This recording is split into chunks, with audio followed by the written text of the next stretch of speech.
Hello बच्चों, प्रेम विद्या मंदिर Hindi high school से मैं किशोर सर आज आपके लिए लाया हूँ कक्षा 12th के बच्चों के लिए इकोनॉमिक्स सब्जेक्ट जो आर्ट्स कॉमर्स दोनों के लिए होता है बच्चों। तो आपने देखा कि हम लोग ने चैप्टर नंबर 5 शुरू किया था, गरीबी किसे कहते हैं, पॉवर्टी किसे कहते हैं, सापेक्ष गरीबी, निरपेक्ष गरीबी हमने सीखी और गरीबी के निर्देशांक भी हमने देखे कि भाई किस प्रकार से हम पहचान सकते हैं कि भाई ये देश जो है गरीब है। आज हम देखते हैं गरीबी का मेन कारण या फिर कॉज क्या है, कॉज ऑफ द पॉवर्टी।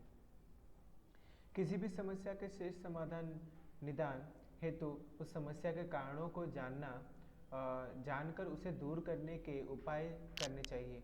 गरीबी की समस्या के निदान के लिए सर्वप्रथम गरीबी के कारण समझना आवश्यक है। भारत में गरीबी के मुख्य कारण है। पहला कारण है ऐतिहासिक कारण। इतिहासकार बताते हैं कि 17वीं सदी में भारत अधिक प्रमाण में शहरीकृत और व्यापारीकृत राष्ट्र था।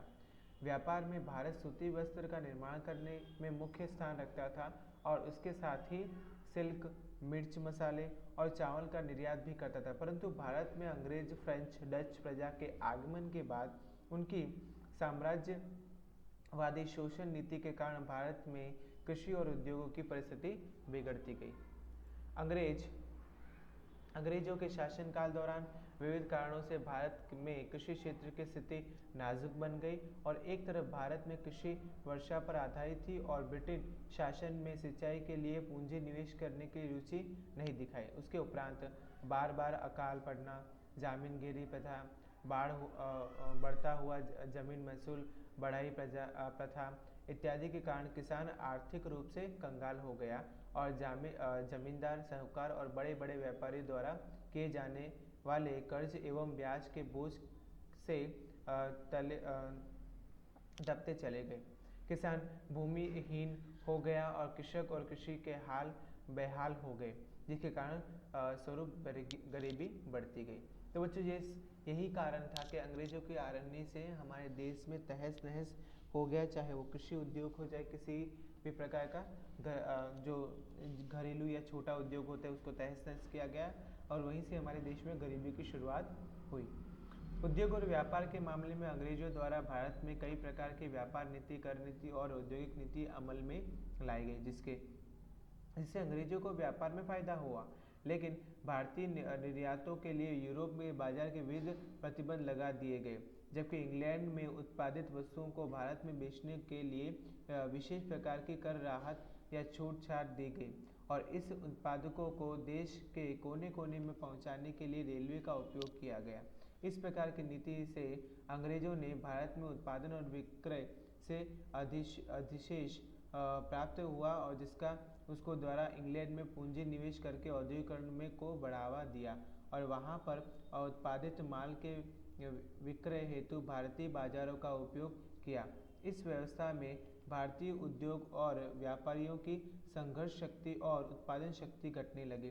भारत के छोटे एवं घर उद्योग बर्बाद हो गए, जिसके परिणाम स्वरूप भारत में बेरोजगारी और गरीबी बढ़ने लगी। तो बच्चों यही मेन कारण था, यह है हमारा ऐतिहासिक कारण। अब हम जाते हैं कि भाई ग्रामीण क्षेत्रों में गरीबी का कारण क्या है। तो ग्रामीण क्षेत्रों में गरीबी का कारण, पहला कारण है प्राकृतिक परिबल। शुरुआत से ही भारत एक कृषि प्रधान देश रहा है और आज भी आबादी का एक बड़ा हिस्सा गांवों में कृषि पर निर्भर है।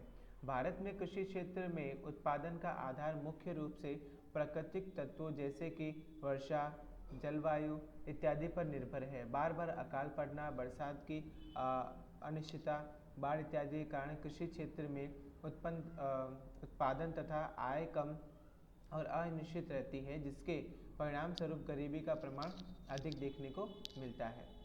दूसरी बात करें तो ग्रामीण गरीबी है जनसंख्या संबंधी परिबल। भारत में आबादी का आज़ादी के बाद आयोजन काल दौरान आर्थिक विकास के साथ तेजी से सुधरती स्वास्थ्य सुविधाओं सेवाओं के कारण एक तरफ मृत्यु दर में तेजी से कमी आई और सामने जन्म दर में विशेष कमी नहीं आई, जिसके परिणाम स्वरूप ऊंची जनसंख्या वृद्धि देखने को मिली और तेजी से बढ़ती जनसंख्या के कारण प्रति व्यक्ति आय में विशेष वृद्धि नहीं हुई। नीची प्रति व्यक्ति आय और परिवार का कद बड़ा होने के कारण जीवन की गुणवत्ता का स्तर नीचा हो गया, बढ़ती जनसंख्या के कारण श्रम की आपूर्ति तेजी से बढ़ी और रोजगार के अवसर में धीमी गति से वृद्धि होने के कारण वेतन दर घटने गए और बेरोजगारी बढ़ती गई, जिसके परिणाम स्वरूप गरीबी में वृद्धि हो गई। ये कौन से कारण थे बच्चों? ये हमारे थे ग्रामीण गरीबी के कारण।